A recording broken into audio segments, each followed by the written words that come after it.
Gracias. Bueno, dos anuncios rápidos. Escuela Bíblica de vacaciones. Vamos a estar retomando este ministerio a partir del lunes 13 al viernes 17 de diciembre. Vamos a estar recibiendo niños de 5 a 12 años. Le pido que puedan llamar al 2514-4747, que es el conmutador de la iglesia, para poder obtener más información y para poder también inscribir a sus niños de 5 a 12. Vamos a estar estos 5 días, de lunes a viernes, del 13 al 17, de 8 de la mañana a 11:45 de la mañana. Aquí podrán venir los niños a divertirse aprendiendo la palabra de Dios. Por supuesto, vamos a tener todas las estrictas medidas de seguridad, ¿verdad? Para poder, en lo que sea humanamente posible, asegurarles a ellos un lugar sano para que se puedan reunir y que puedan aprender de la palabra. Y también a todos aquellos, ya está terminando el año, si está interesado en hacer su declaración de impuestos y necesita comprobantes de la iglesia, nos puede llamar también en horas de oficina esta semana para poder prepararle su documentación. Bueno, bienvenidos a todos, sobre todo aquellos que nos visitan a través de medios de comunicación y redes sociales. Somos Iglesia Cristiana Josué y estamos iniciando nuestro servicio. En esta oportunidad quisiera pedirle también que nos visite en nuestra página web www.iglesiajosue.org, descargar nuestra aplicación Iglesia Josué App o en nuestras redes sociales. Bienvenidos a todos. Quisiera que fuera conmigo la escritura, el Evangelio según San Marcos, capítulo 2, versículo 1 y 2. Vamos a leer esos dos versículos, sin embargo vamos a estar meditando en la palabra en toda esta historia bíblica que es maravillosa. Marcos capítulo 2, versículo 1 y 2 dice la Biblia: entró Jesús otra vez en Capernaum después de algunos días y se oyó que estaba en casa, e inmediatamente se juntaron muchos, de manera que ya no cabían ni aún a la puerta, y él les predicaba la palabra. Señor, esto es importante, es lo más importante, oír tu palabra, Señor. No me permitas arruinarlo, Padre. Necesito tu respaldo y la unción del Espíritu de Dios para poderlo hacer bien. Señor, impacta nuestros corazones y ayúdanos a ser edificados con tu poder, en el nombre de Jesús. Amén. Quisiera tocar este tema, este mensaje, el cual he titulado En la búsqueda del perdón. En los últimos días parece ser que las cosas espirituales han perdido importancia. Lo hemos hablado mucho. Es una gran preocupación que tenemos como iglesia, de ver cómo las cosas espirituales y las cosas de Dios, las cuestiones bíblicas, están perdiendo interés entre las nuevas generaciones. Es una generación cuestionadora y siempre están queriendo analizarlo todo y encontrar los porqués, y eso mata la fe. Hay cosas en la Biblia que son por fe, hay cosas en el camino de Dios que son por fe, y es ahí donde tenemos que entrar nosotros a ejercitarnos. Y una de las cosas que quizá la gente pasa por alto es la necesidad, la urgencia, la importancia de estar a cuentas con Dios a través del perdón de Dios hacia nuestra vida. Tal vez lo dejamos por un lado, o quizá hemos llegado a considerarnos buenos cristianos y hemos dejado de pedir perdón, o siquiera hemos dejado de hacer una lista de cosas por las cuales debo pedirle perdón a Dios, y nos enfocamos más en ver por qué este hermano o aquella hermana o el otro hermano de por allá o el otro aquel tienen que pedirle perdón a Dios y yo no. Pero en esta oportunidad vamos a fijar nuestra atención sobre este evento maravilloso que sucedió un día delante de Jesucristo, del cual estoy seguro vamos a sacar muchas enseñanzas, pero lo principal es la necesidad de pedir perdón a Dios y estar a cuentas con Él. Hemos hablado y hemos predicado en otras ocasiones acerca del perdón en cuanto a una liberación que podemos tener entre seres humanos.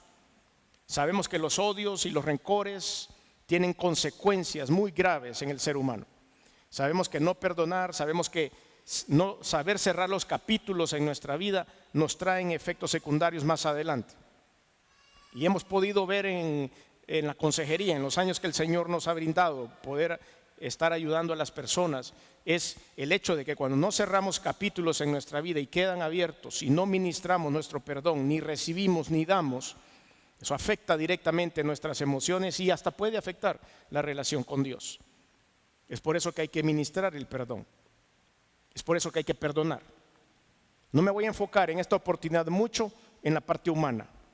Así que voy a cerrar esta parte humana con una sentencia: perdone y sea perdonado. Pida perdón y perdone para ser libre y poder tener una vida tranquila más adelante. Pero en esta oportunidad vamos a contar esta historia. Estoy seguro que he predicado de esta historia en otras oportunidades, pero uno tiene que aprender a siempre exprimir la palabra de Dios. ¿Y qué más le puedo sacar a esta porción de la Biblia? Y en esta oportunidad me encanta contar la historia porque tiene mucho detalle. Y cuando Dios es tan cuidadoso que nos cuenta los detalles, los eventos, los lugares, es porque Él engalana la historia para que nosotros lo podamos comprender. Y dice en el primer versículo: entró Jesús otra vez a Capernaum. Capernaum era una ciudad que estaba al noreste de Jerusalén. Estaba justo a un lado del mar de Galilea. Y cuando el Señor Jesucristo repartió las 12 tribus de Israel, repartió todos esos lugares a un lado y al otro lado del Jordán, al norte y al sur. Y justamente podemos ver en el Antiguo Testamento cómo hubo una profecía en donde se habla acerca de Jesucristo diciendo que Él iba a caminar e iba a hacer milagros y su centro de operaciones iba a estar en una tribu específica, y esa tribu justamente es a donde queda Capernaum. Y ahí andaba el Señor Jesucristo. Entonces, solo con leer esto, que Jesús entró otra vez a Capernaum, eso es un cumplimiento de una profecía en el Antiguo Testamento. Entonces hay maravillas solo ahí. Después de algunos días y se oyó que estaba en casa. Me encanta eso porque se oyó que estaba en casa, o sea que tenía casa en Capernaum, o sea que él vivió un tiempo ahí. Y había ido a dar muchas vueltas y había andado por todos lados haciendo milagros, liberando a los endemoniados y sanando a las personas. Y de repente dijo: bueno, voy a ir a la casa un rato. Y entra a esta casa y él estaba reposando ahí. Pero en el versículo 2 nos damos cuenta de otra cosa muy cultural de los hebreos en aquella época. E inmediatamente se juntaron muchos de manera que ya no cabían ni aún a la puerta. Y esto sucedía porque en la costumbre hebrea de aquella época no es como hoy. En aquella época uno abría la puerta de su casa y la puerta permanecía abierta todo el tiempo. No había un recibidor, un lobby. Por ejemplo, usted entra a casa de alguien y por lo menos hay un pasillito con una mesita o algo, y usted ahí espera hasta que le invitan a pasar a la sala, ¿verdad? En esa época no. Abría y la casa era un solo salón. Ahí estaba el comedor, estaba la sala, estaba todo, la cocina por allá cerca. Las habitaciones estaban separadas, pero usted podía abrir la puerta y ya estaba en casa. Y ellos abrían la puerta todos los días y los vecinos pasaban y pasaban saludando, y de repente alguien entraba y decía: nos tomamos un cafecito, y se sentaba y se tomaba un café con usted. Muy diferente hoy, ¿verdad? Hoy cerramos la puerta, pasador arriba, pasador abajo, 2 candados, doble llave y ponemos una silla todavía para que nadie vaya a entrar a la casa. Y el razor por allá y hierro por aquí, hierro por allá, y las ventanas nadie puede ver ni para adentro. Muy diferente la vida esta que llevamos ahora. Pero en ese tiempo así era. Entonces no era anormal leer esto. Muchos se congregaron en la puerta porque estaba el Señor Jesucristo ahí predicando la palabra de Dios. Así dice ahí, versículo 2. E inmediatamente se juntaron muchos de manera que ya no cabían ni aún a la puerta, y les predicaba la palabra. Aquí, esto estaba predicando el Señor. Y estaba hablándoles a todos acerca de esto, y empezó a llenarse la gente. Y había buenos y malos en esa reunión. No todos eran buenos. Porque ahí declara un poquito más adelante que habían unos metiches que se llamaban los escribas. Y suena un poco pesado y me disculpan, pero estaban de metiches porque lo que estaban queriendo hacer era escuchar lo que hablaba Jesucristo para tomar nota y después hacer algo contra él, acusarlo de que estaba haciendo algunas cosas indebidas. Pero los escribas habían llegado temprano, a diferencia de otros que a veces llegamos tarde a la iglesia. Y esos escribas, siempre cuadrados, habían llegado tempranito y se habían sentado. Estaban sentados, o sea que habían llegado temprano. Después todo se llenó y el Señor empezó a predicar. Solo eso. A veces uno se siente tan bien yendo a la iglesia. Estuve bastantes días fuera. En los últimos 3 domingos estuve fuera y me propuse a esa ciudad a donde iba buscar una iglesia donde congregarme, porque iban a ser 3 domingos. Y ninguno de nosotros, escuche bien, ninguno de nosotros puede soportar estar alejado de la palabra de Dios. Nadie. Podemos tener mucho tiempo de oración, podemos estar leyendo la Biblia diariamente, pero necesitamos congregarnos. Y ese era mi propósito. Y empecé a buscar iglesias en esa ciudad, pero esa ciudad padece de un problema, y es que hay iglesias muy grandes, pero que cuando usted escucha las prédicas exaltan el nombre del pastor o el nombre de la iglesia como tal, el logo de la iglesia, y que yo me congrego en tal iglesia, y eso como que es una gran cosa. Y escucha, y hay mucha doctrina de la prosperidad y esto y lo otro. Entonces yo dije, bueno, tengo que ser muy cuidadoso para no llevarme una mala impresión y llegar a un lugar a donde no voy a salir bien. Entonces encontré una iglesia más o menos ahí que tenía anotada y dije, la voy a ir a buscar. Pero cuando iba hacia allá, providencialmente, esto lo hemos predicado también en este servicio y hemos dicho, acompáñese de la providencia de Dios. Providencialmente iba un compañero mío volando el avión a donde yo iba de pasajero. Entonces pasé a saludarlo, es cristiano, y compartí con él y me dijo, bueno, ¿a dónde va? Y ya le comenté mi plan. Y me dijo, ¿sabe qué? Mi hermana y su esposo, o sea, mi cuñado, son misioneros en esa ciudad. Yo, no puede ser, ¿sí? Así que le voy a dar la dirección y vaya a la iglesia que ellos están atendiendo. Así fue. El siguiente domingo aparezco como forastero y llego a la iglesia. Y me senté en la última de las sillas que había disponible. Y por supuesto, todo el mundo se me quedó viendo porque era el nuevo del momento, ¿verdad? Entonces yo me senté y todas las miradas estaban conmigo, pero yo me sentía invisible, yo no sabía que me estaban viendo. Entonces me senté ahí y terminó el servicio y se me acercó la esposa del pastor, que es la hermana de mi amigo, y cuando llegó y me dijo, me dio la bienvenida. ¿Qué tal? Me dijo, ¿cómo está? Bienvenido a la iglesia. ¿Cuál es su nombre? ¿De dónde viene? Entonces yo me le quedé viendo y le dije, ¿usted es la hermana de tal persona? Y abrió los ojos y se asustó y me dice, ¿y usted cómo sabe? Y entonces ya le expliqué. Pero a los siguientes 3 domingos seguí yendo a esta iglesia. Y nosotros, los que a veces estamos parados acá, los que predicamos la palabra de Dios, necesitamos recargar nuestra batería. Necesitamos pasar desapercibidos, estar en un lugar donde nadie nos conoce ni nadie sabe lo que hacemos, y sentarnos en la última fila a recibir la palabra de Dios. Y los siguientes 3 domingos fueron maravillosos.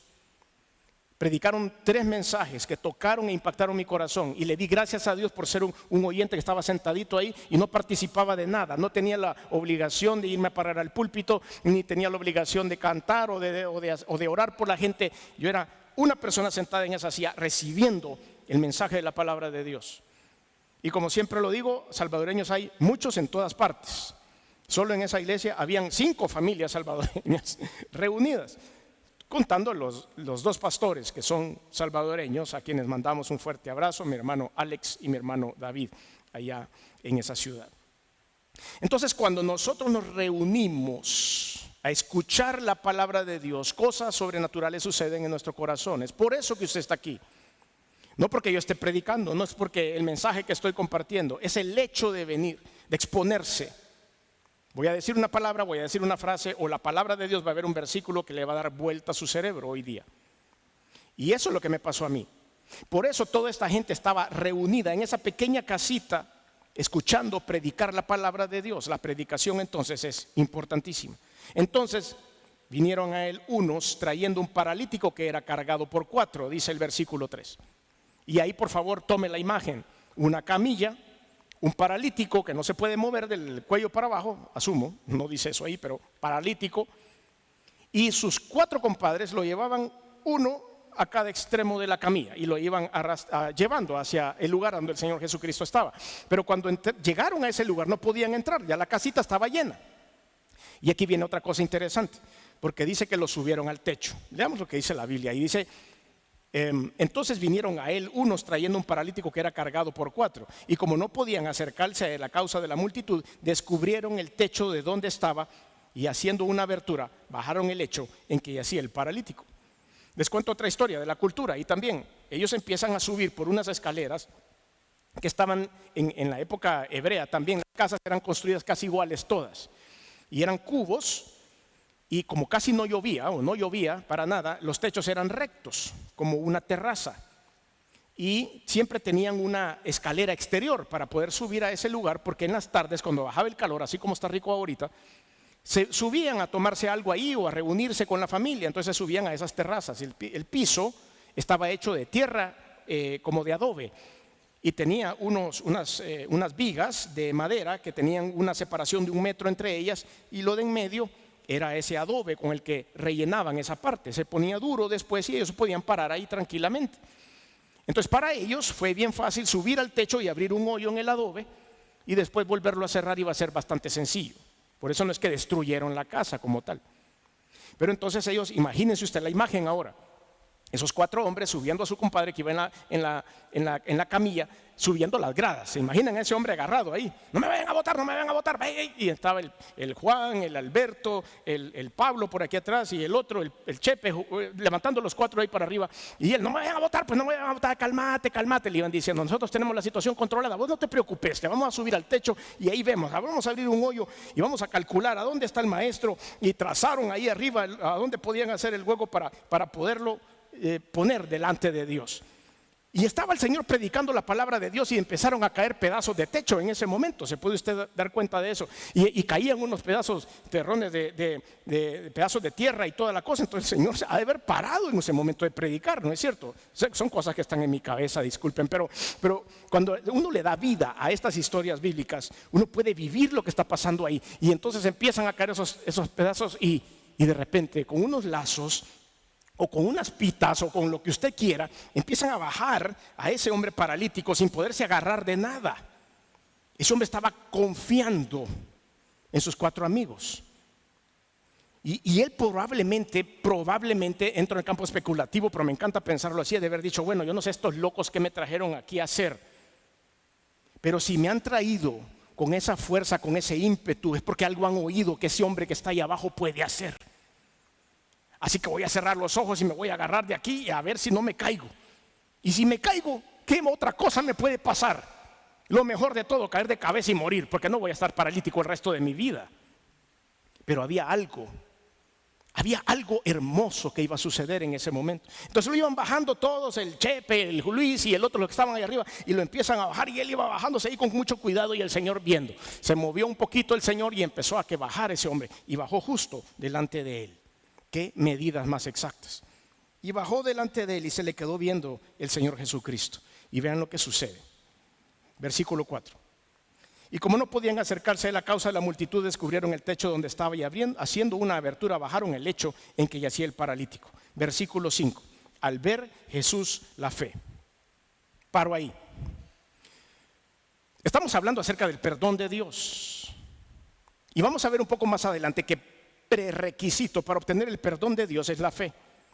Y eso es lo que está afectando a la iglesia y lo que está afectando a la generación moderna. Ver para creer, igual que Tomás. Leer para creer. Hoy todos quieren saber la historia. Hoy todos quieren conocer. El conocimiento. Todo lo buscan en Google a ver si es cierto, y a veces Google miente, o a veces Google da una versión equivocada de las cosas. Pero la fe, el ejercicio de la fe, es lo que le falta a la iglesia y lo que le falta a la generación moderna. Por eso, para la generación moderna puede ser no importante estar a cuentas con Dios y obtener el perdón de los pecados, porque es algo subjetivo que no puede ser medible. Entonces la gente dice, bueno, póngase a cuentas con Dios, pídele perdón a Dios. ¿Perdón de qué y por qué? Porque como todo es relativo, no sé si es malo verdaderamente lo que estoy haciendo o no. Ese es el pensamiento moderno. Pero hay que ir y ponerse a cuentas con Dios, es por la fe, es porque así lo dijo Él. Es porque nos conviene, es porque estando a cuentas con Dios y obteniendo el perdón de Dios, desato cosas de bendición para mí. Ya lo vamos a ver más adelante.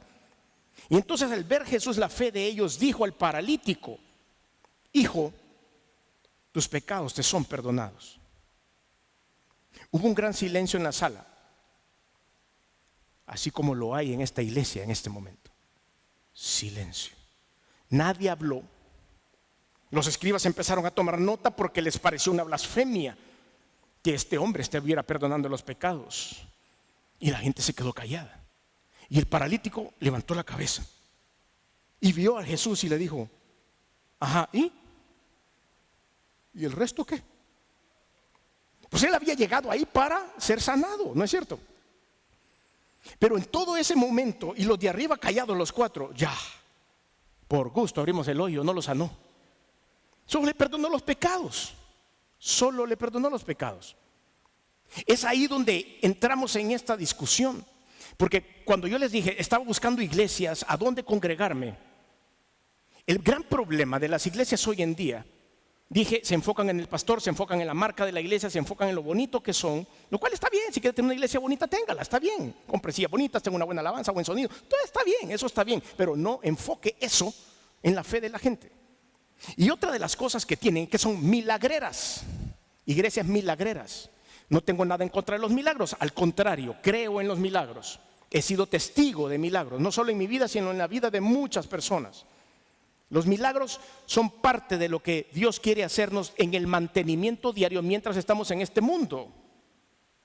Cuando usted y yo estemos delante de Dios, en la presencia de Dios, en la vida eterna, no vamos a necesitar milagros, porque allá todo va a estar bien. Los milagros se dan para su mantenimiento y el mío, para que cosas sobrenaturales sucedan. Pero hay iglesias que son milagreras, solo ofrecen milagros, milagros, milagros y milagros, y vengan por los milagros. Cuando sabemos que no es así, ¿cuál es el centro? ¿Cuál debe ser el mensaje central de la palabra de Dios? La fe en el perdón de los pecados y la vida eterna. Porque esto se va a terminar, este cuerpo se acaba. Yo necesito el perdón de Dios para poder estar listo para la vida eterna. Los milagros son pasajeros. El Señor resucitó a Lázaro, ¿sí o no? Hizo un milagro, resucitó a ese hombre y fue famosísimo el milagro y salió por todos lados. Y ahora ustedes y yo hablamos del milagro. ¿Dónde está Lázaro hoy? Se murió, ¿sí o no? Igual se volvió a morir y está mejor que cuando resucitó en esta tierra. Está en la presencia de Dios. Ese debe ser nuestro enfoque, pero hemos perdido el enfoque, la nueva generación. Entonces dejan a un lado el perdón. Pero aquí viene el Señor Jesucristo y dice: hijo, tus pecados te son perdonados. En línea con el mensaje de la palabra de Dios, en línea con lo que Dios sabe que nos conviene más. Y lo que más le convenía a ese paralítico eran primero que sus pecados fueran perdonados.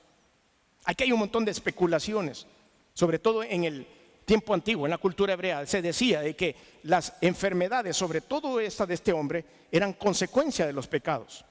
Era consecuencia de maldiciones generacionales por pecados pasados.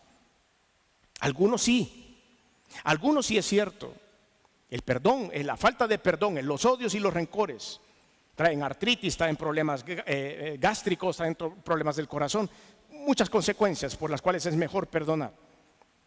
Pero Dios entiende que el paso número uno que más nos conviene a todos nosotros es estar a cuentas con Él, para estar listos en el momento que nos vuelva a llamar. Entonces dice que le perdona los pecados. Versículo 6, estaban allí sentados algunos de los escribas, ya les conté más o menos quiénes eran. Estos eran compadres de los fariseos, hacían casi lo mismo. Regían la ley y empezaban a sacarle todos los errores a todo el mundo por no haber cumplido la ley, y ponían multas y esto y lo otro. Entonces estaban ahí no porque querían aprender, sino que porque querían acusar a Jesús. Y estaban los escribas, los cuales cavilaban. La palabra cavilar es reflexionar con preocupación dentro de ustedes mismos, con insistencia acerca de algo que quieren saber. Cavilaban en sus corazones: ¿por qué habla este así? Blasfemias dice. ¿Quién puede perdonar pecados sino solo Dios? Tenían razón. Esa frase es la más correcta que los escribas han dicho. Nadie puede perdonar pecados sino solo Dios. Nadie. Ningún ser humano puede perdonar pecados. Solo Dios los puede perdonar. Estoy totalmente en línea con los escribas. Lo que no sabían ellos era que ese hombre que estaba delante de ellos predicando la palabra es Dios, y que tenía toda la autoridad para perdonar los pecados. Y el Señor lo sabía. Y entonces él, entendiendo esto, versículo 8, y conociendo luego Jesús en su espíritu que cavilaban de esta manera dentro de sí mismos, les dijo: ¿por qué caviláis así en vuestros corazones? ¿Qué es más fácil? ¿Decir al paralítico, tus pecados te son perdonados, o decirle, levántate, toma tu lecho y anda? Les hizo la pregunta. Y a todo esto, ¿qué estaba pasando? El paralítico seguía paralítico. Los 4 amigos del paralítico estaban ahí arriba, viendo solo las cabezas, se le veían en el hoyo que habían abierto en el techo. Y toda la demás gente en silencio, viendo qué pasaba. Pero ese paralítico había obtenido la vida eterna. Ese paralítico estaba sano por dentro. Primero lo sanó el Señor interiormente a través del perdón de los pecados, que es todo lo que necesitamos. Y Dios se lo dio sin haberlo pedido. Él llegó a buscar otra cosa y Dios le dio el perdón de los pecados. Y empieza esta discusión y todo, y el paralítico ahí, y entonces, y Señor, y entonces, No, compadre, súbame de nuevo porque aquí no va a pasar nada. Pero cuando Dios empieza a retar a estos fariseos, versículo 10, sale con esta obra de arte. Pues para que sepáis que el Hijo del Hombre tiene potestad en la tierra para perdonar los pecados, dijo al paralítico, a ti te digo, levántate, toma tu lecho y vete a tu casa. ¿Y qué creen que pasó? La orquesta empezó a sonar, sonó el redoble, la guitarra entró, el bajo empezó a tocar también, los cantantes empezaron a adorar al Señor, todo el ministerio de alabanza empezó a tocar otra vez y la gente se levantó y empezó a saltar. Porque ese hombre de un salto se levantó de su lecho, agarró su lecho, se lo puso en el hombro y empezó a caminar y empezó a saltar y empezó a adorar al nombre del Señor delante de todos. Y los fariseos, boca abierta. Eso estaba sucediendo, pero Dios lo hizo en el orden correcto, que es lo que le convenía más al hombre, el perdón de los pecados. Y después te voy a dar el mantenimiento de la vida y te voy a sanar y voy a hacer un milagro para ti. Iglesia de Dios, ¿cuál es el orden que nosotros tenemos que buscar entonces con Dios? Estamos aquí hoy y lo hicimos en la administración que tuvimos al principio, el perdón de los pecados. A eso es lo que hemos venido hoy. Y a consecuencia de eso vendrá lo demás, que es el mantenimiento mientras estemos en este mundo. Sanidad divina, sanidad de la finanza, sanidad del matrimonio, sanidad de las relaciones con nuestros hijos, sanidad en el corazón. Pero veamos un poco más adelante. Hay condiciones para obtener este perdón. Hay condiciones. Primero, aceptar la necesidad del perdón. Y ese es el grave problema que tenemos algunos. No aceptamos la necesidad, nos creemos muy santos. Pero en 2 de Crónicas, capítulo 7, 14, prepárese porque aquí viene un cerebro le va a dar vuelta con esto que va a leer usted. Hemos leído esta porción del texto base en el Evangelio según San Marcos, pero en 2 de Crónicas, capítulo 7, versículo 14, es un versículo muy conocido por todos porque lo hemos publicado mucho en tiempo de pandemia. Y dice 2 Crónicas 7:14, si se humillare mi pueblo sobre el cual mi nombre es invocado, y oraren y buscaren mi rostro y se convirtieren de sus malos caminos, ahí está la condición, pero vea lo que dice, entonces yo oiré desde los cielos. Oh, Dios mío, ¿qué dice ahí? Por favor, ayúdeme. ¿Qué dice ahí? El orden. ¿Cuál es el orden que usa Dios ahí? Dice, y oiré desde los santos cielos y perdonaré sus pecados y después sanaré la tierra. ¿Está o no está en línea la Biblia con lo que necesitamos? ¿Está o no está en línea el Señor en lo que nos quiere enseñar? Vamos a clamar, vamos a llegar a Él, vamos a unirnos como iglesia, vamos a clamar al Señor. Y lo primero que va a venir es perdón de pecados y después dice el mantenimiento de acá, sanaré su tierra. Porque esto va a pasar. Este cuerpecito va a pasar. Voy a estar en la presencia del Señor después que este cuerpo pase. Por eso es más importante. Paso 1, que me perdone los pecados del Señor. Número 2, tiene que haber arrepentimiento. Y esta es la acción que vamos a dar. Descubrir el techo, abrir un hoyo en el techo y empezar a bajarlo por ahí. Esa acción de fe de ese hombre paralítico, venir con los ojos cerrados ahí porque decía me voy a caer, pero no importa, voy a llegar a la presencia del Maestro porque me han dicho que aquí va a haber sanidad. Esa acción de arrepentimiento. Isaías capítulo 55, versículos 6 al 7. Buscad a Jehová mientras puede ser hallado. Ese versículo es agridulce. Buscad a Jehová. Ahí está bien, sí, busquémoslo. Nos está dando la oportunidad, no está diciendo que lo hagamos, pero después dice mientras puede ser hallado. ¿Qué quiere decir eso, hermanos? Que puede ser que un día ya no esté disponible para los seres humanos vivientes en la tierra. ¿Cuándo va a ser eso? No sé. Me gustaría darles la información, pero no la tengo. Pero va a llegar un momento en que el teléfono rojo de Dios le va a dar ocupado. O le va a salir una grabación diciendo que está desconectado. Pero va a haber un momento en que su oración se va a quedar con una flechita porque ya no van a llegar esos mensajes a Dios. Pero va a llegar un momento en que usted va a llegar a la ventanilla de atención al cliente del cielo y va a haber un rótulo que dice cerrado. Y se quedó con todititos sus pecados. Y los que tuvieron la oportunidad de pedirle perdón a Dios están bien acomodaditos en una nube delante de su presencia. Isaías 55, 6 al 7. Buscad a Jehová mientras puede ser hallado, llamadle en tanto que está cercano. Deje el impío su camino y el hombre inicuo sus pensamientos, y vuélvase a Jehová, el cual tendrá de él misericordia. Al Dios nuestro, el cual será amplio en perdonar todos sus pecados, por sucios que sean. Si usted llega con un corazón arrepentido delante de la presencia de Dios, Él es amplio en perdonar mientras pueda ser hallado. Paso 3, tenemos que tener fe.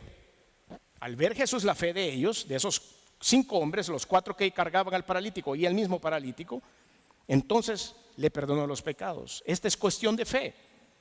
¿Cómo le explicamos a un joven gnóstico que siempre necesita una explicación lógica para todo, el poder decir, brother, esto es por fe? No le hace clic en el cerebro.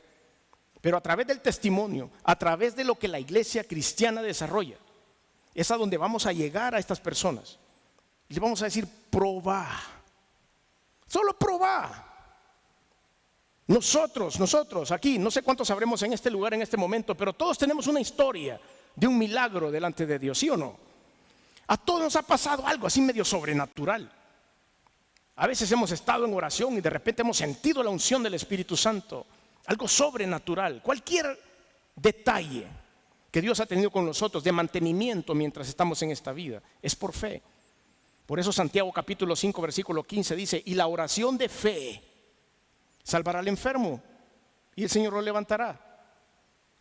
Pero aquí viene lo mismo, la combinación otra vez. Y si hubiera cometido pecados, les serán perdonados. ¡Qué maravilla! Ahí lo dice Santiago otra vez. ¡Qué combinación! Pero necesita tener fe. El perdón de pecados es un factor netamente espiritual.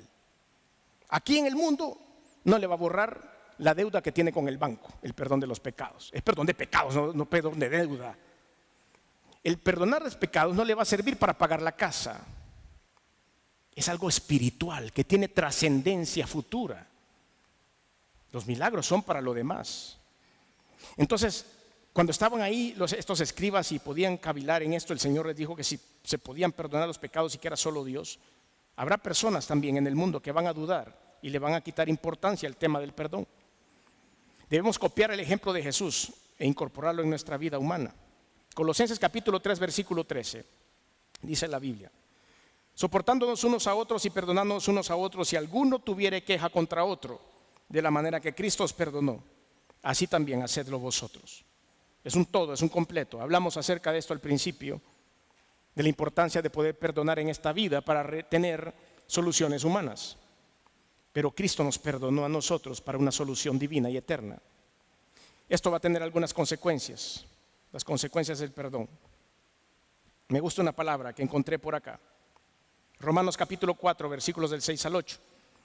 Como también David habla de la bienaventuranza del hombre a quien Dios atribuye justicia sin obras, diciendo: bienaventurados aquellos cuyas iniquidades son perdonadas y cuyos pecados son cubiertos. Bienaventurado el varón a quien el Señor no inculpa de pecado. Una de las consecuencias maravillosas del perdón de Dios es que somos más que bendecidos. Bienaventurado significa más que bendecido. Cuando usted encuentra el perdón de Dios, va a recibir la bendición de mantenimiento local, pero va a ser más bendecido porque recibirá el mantenimiento de su espíritu, de su alma, para las obras del futuro, para estar delante de la presencia de Dios. Entonces seremos más que bendecidos. También el perdón tiene el propósito que tengamos una vida limpia en lo que estamos aquí y sirvamos de testimonio para otros. Primera de Juan 1:9. Si confesamos nuestros pecados, Él es fiel y justo para perdonar nuestros pecados y limpiarnos de toda maldad. En algún momento he escuchado, no sé si cabe o no cabe esa ilustración, pero dicen que el mejor detergente es la sangre de Jesús. Quita todas las manchas del pecado de los corazones de los seres humanos. Nos limpia. Estar en oración pidiéndole perdón a Dios es como estar en una lavadora, sacándonos la mugre del día. No hay uno tan solo aquí, se lo puedo asegurar, empezando por su servidor, que termina el día 0-0. No hay ni uno que quede empatado con Dios. Al final del día siempre hay algo por qué pedirle perdón a Dios, ¿sí o no?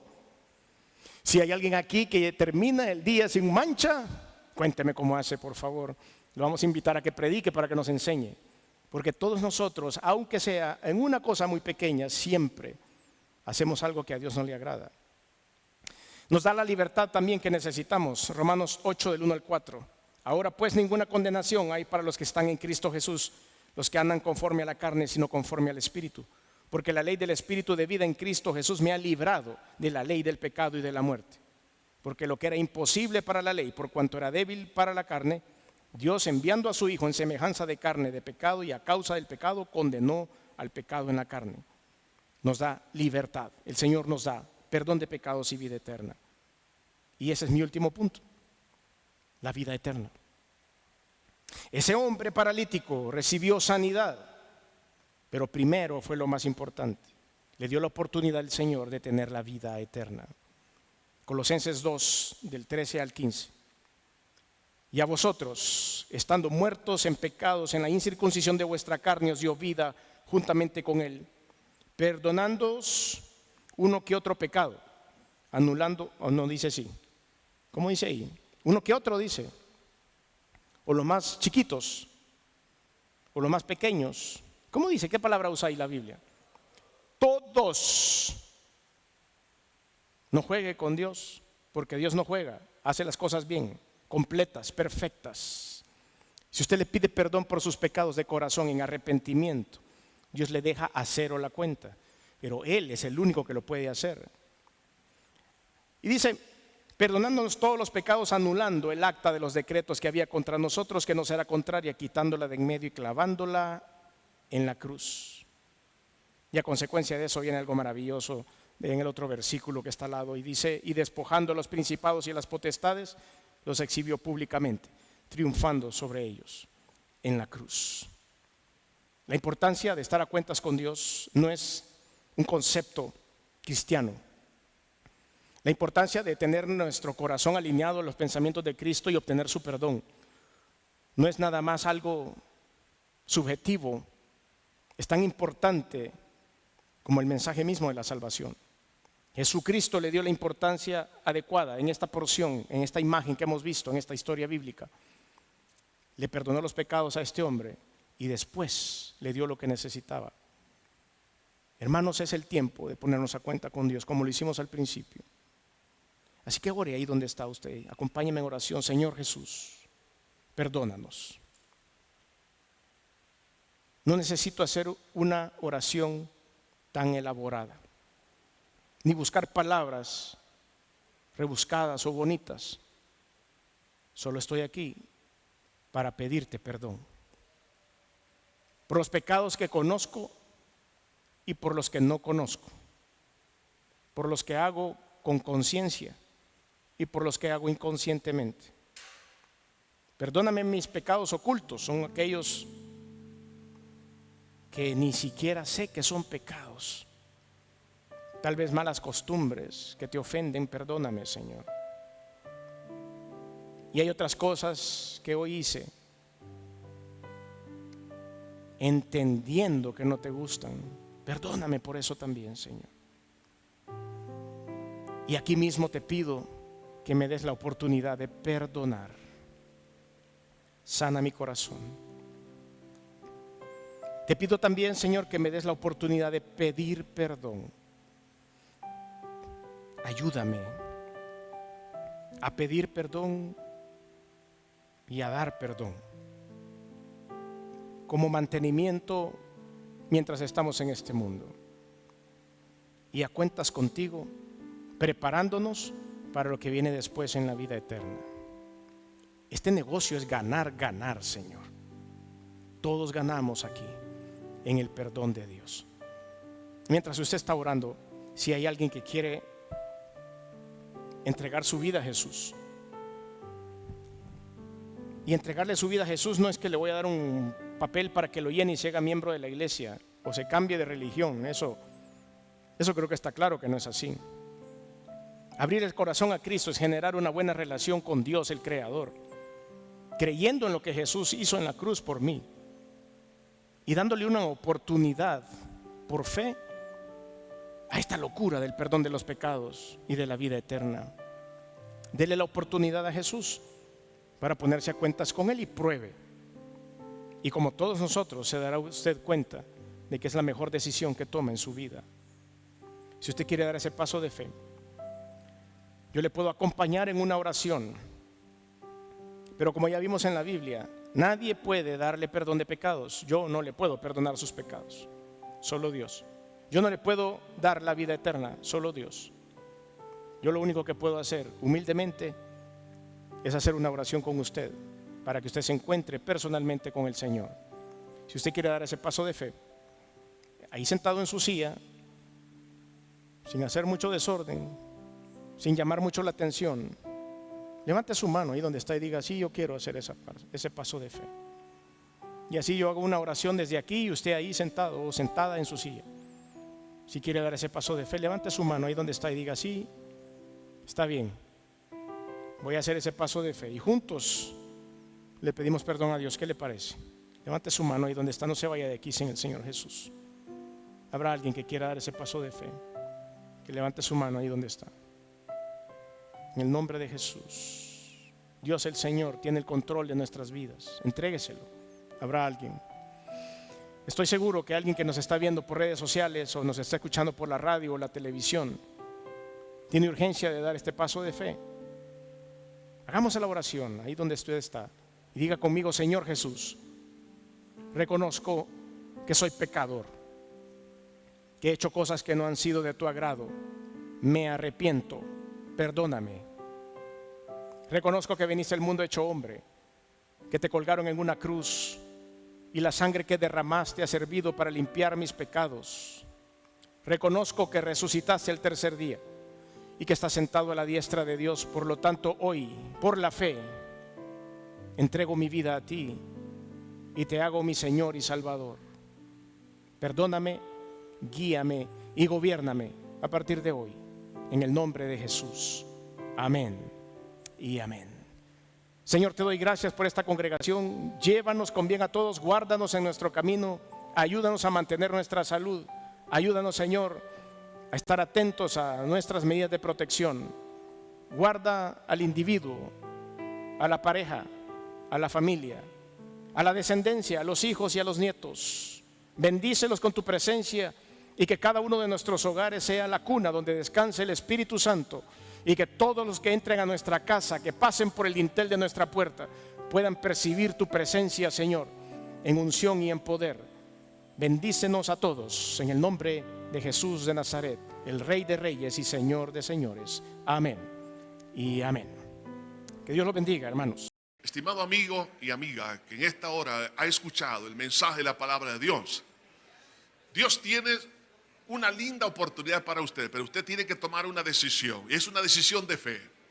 Y esa decisión tiene dos grandes partes. Uno, que le pida perdón a Dios por haberle ofendido a Él con sus pecados. Y en segundo lugar, creer que Él derramó su sangre para perdonarle todos sus pecados. Si usted quiere en esta hora abrir su corazón a Dios y decirle: Señor, sálvame, le voy a dirigir en una oración que contiene estos dos elementos que le he mencionado. Por favor, ahí donde está, haga esta oración conmigo. Diga: Padre eterno que estás en los cielos, me arrepiento de todo corazón por haber pecado contra ti. Reconozco que soy una persona pecadora. Me duele, Señor, el haberte ofendido con todos mis pecados. Límpiame con tu sangre que derramaste en la cruz. Creo que resucitaste para mi justificación delante de tus ojos.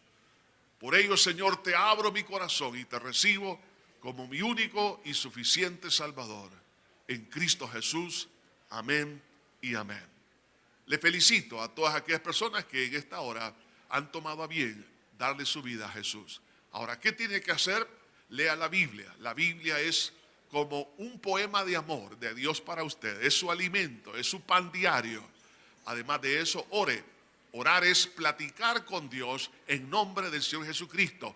Congréguese en la iglesia para que usted sea edificado y fortalecido. Y también recuerde que si vuelve a caer en algún pecado, pídale perdón a Dios y no se quede postrado a la mitad del camino. Sacúdase el polvo a través del arrepentimiento, pidiéndole perdón a Dios, y levántese y siga caminando, porque Jesús le espera al final del camino. Que Dios le bendiga.